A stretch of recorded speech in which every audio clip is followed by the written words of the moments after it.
And joining us now from Capitol Hill, the Republican leader in the House of Representatives, Congressman John Boehner of Ohio. Mr. Leader, thanks very much for coming in.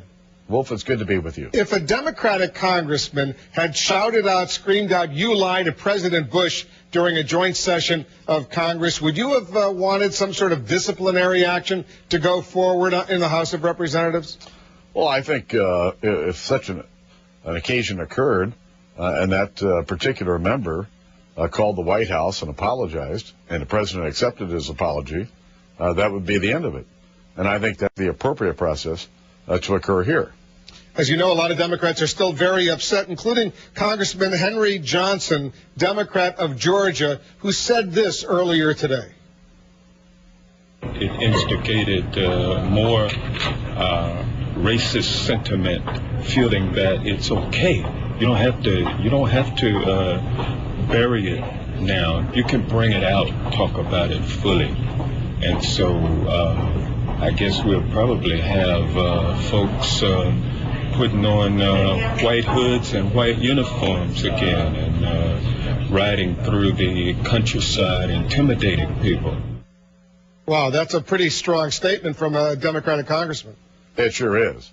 Listen, Joe Wilson's a good man.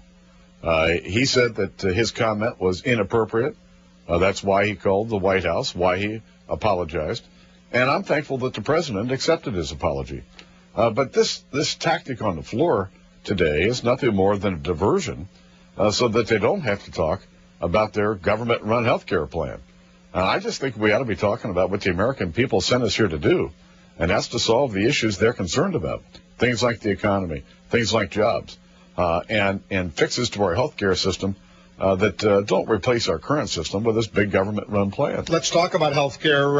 It seems like in the Senate they're accepting some of your Republican demands. For example, they're going to go ahead and have verification to make sure that illegal immigrants do not qualify for benefits under a new program. They're also eliminating the public option, as it's called. Are you ready now to find a compromise in the House of Representatives and work with these Democrats? We've been willing to work with our Democrat colleagues all year, except that there's never been an invitation. There's never been a conversation. And I'm ready and willing to sit down and begin to solve the issues that the American people are concerned about with regard to health care. Because the president, in his speech last week, he said he formally invited you to come over to the White House and say, if you have a better idea, come on over. My door is open. Have you called the president? Have you called the White House and said, I'd like to come over with some other Republicans and share our ideas? Wolf, I sent the president a letter back in mid-May making it clear to the president that we had ideas on health care, about how we could reform the current system, and we look forward to sitting down and having a conversation. And we got a nice polite letter back that basically said, hey, we'll see you at the end of the process.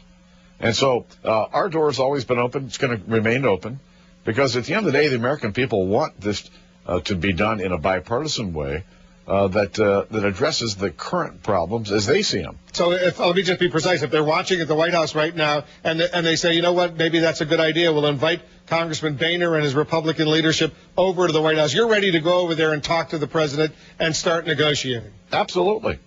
All right, well, that's fair enough. Well, let's talk a little bit about Afghanistan. The House Speaker, Nancy Pelosi, says she doesn't think there's much support for it sending additional troops to Afghanistan. The president may be inclined to do so based on the recommendations of his military commanders. Who's right now, the military commanders who want more troops to go out there, or Nancy Pelosi?